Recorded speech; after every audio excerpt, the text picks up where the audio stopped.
Hello and welcome to the Kanawha Valley Hustlers. This is Joe Justice. I am here with C. Anthony. C. Anthony, buddy, tell me, what's your hustle? I am in the short-term rental Airbnb space. Now that's something new. I know that you're a true entrepreneur. You've had a lot of different types of businesses, and you've got Elk City Auto Spa, which I think a lot of people know you from. But tell me a little bit about this venture with B&Bs. All right, so I've been named the king of Airbnbs. I'll humbly say that because I just enjoy doing what I do. I'm in the space of helping people when they come into this area, tourism and traveling, and finding out what's unique about Charleston, West Virginia. A lot of people don't think that there's anything to do here, but it's a wide things to do because it's just a beautiful, beautiful state. The mountains, the trees, all the things that you can get in the city versus in 15 to 5 minutes you can be out in the open country and having a lot of fun. That's amazing. Let's go a little bit by the numbers. How many B&Bs are you renting out right now? We're currently at 25 and we're growing. Wow. And so we're just having a lot of fun, just showing this city in the eyes of a native. I'm from here in West Virginia, and I know the places to go. I try to get people to go to locally owned businesses to support our economic growth here. And it's just a beautiful thing to be able to help people to see it through the eyes of a native and have a lot of fun here in Charleston. How important is that collaborative element when it comes to entrepreneurs working together instead of, trying to fight for their own little piece? Well, everyone has their own piece of the pie. Everyone has, what they do and what they're professional at and what they're great at. And so when we all work together, everyone that comes to this state get a piece of that pie. And we all get to be able to flourish and grow together. Well, you've mentioned a few times people coming in, and so I know you probably talk to a lot of people that are from outside of the area that are coming in. What do you think's the biggest misnomer that they have before coming here and visiting Charleston? Great question. I would say that there is no one that lives in West Virginia or this is a part of Virginia. They don't know that this is actually a real state. So that's one of the things that I hear a lot. Yes. Yeah, that's one of those funny things. I talk to people overseas quite a bit, and people in Japan, they know what West Virginia is. People in Europe know what West Virginia is. But somebody in California thinks that West Virginia is part of Virginia. Yes, that's a fact.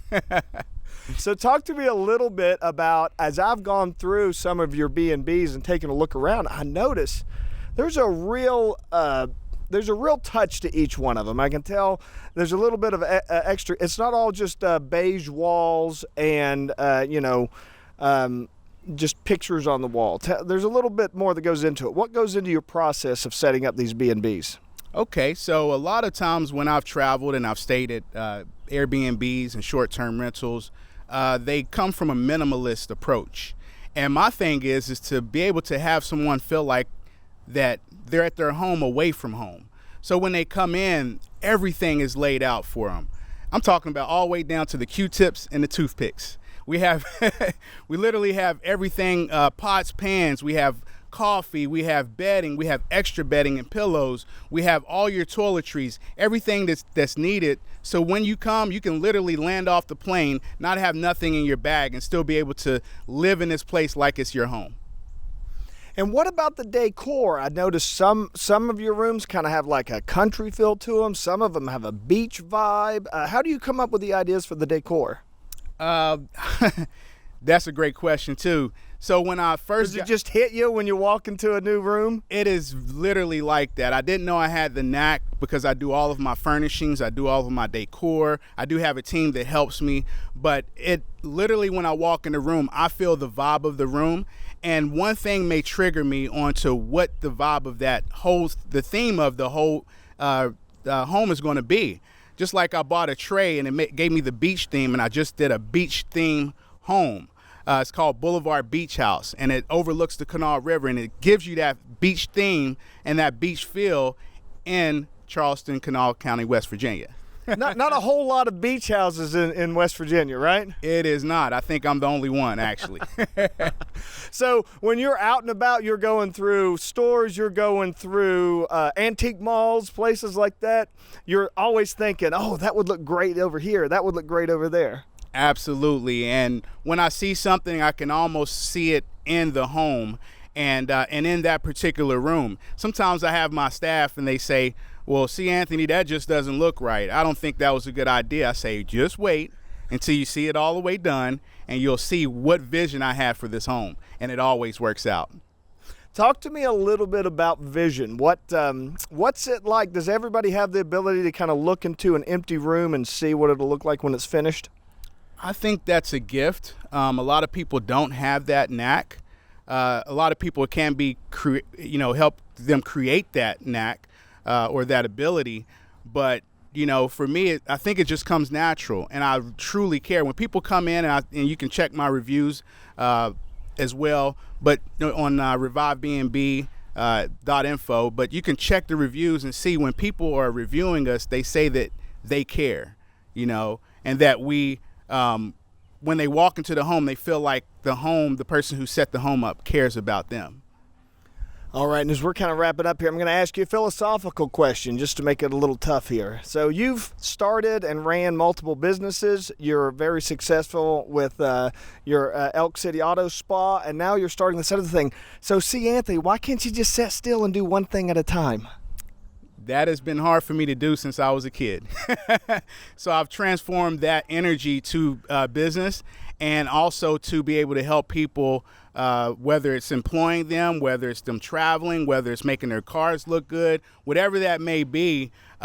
We are here to be able to help people, and that's just my motto. I love helping people. So I think that's going to keep on going on and on. Business is growing, and things are getting better and better.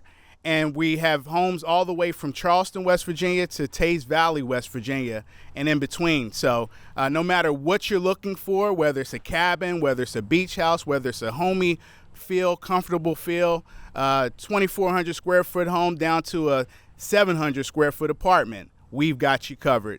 And so talk to me a little bit about the type of guests that are staying in your B&Bs. Oh, man, we have a variety. We have people who are relocating to this area for jobs.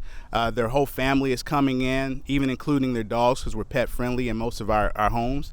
We have traveling nurses that are coming in. They're staying for months at a time because they need a place to stay while they serve our community. We have doctors. We also have people who are traveling. One may live in Minnesota and one may live in Florida, and this is the halfway meeting point where they can actually spend a weekend in our city. So we have a variety of people who are traveling here for work. A lot of people are traveling here for work, but a lot of people are traveling here for play as well. So as we wrap up here, how do people find your B&B, share them, get a look inside? What do they do? Go to revivebnb.info. That's Revive, REVIVE, BNB.info. See, Anthony, thank you so much for joining us here today. Thank you for watching and listening. Remember, this is Joe Justice, the Kanawha Valley Hustler, reminding you to hustle hard, hustle smart, and hustle with a smile.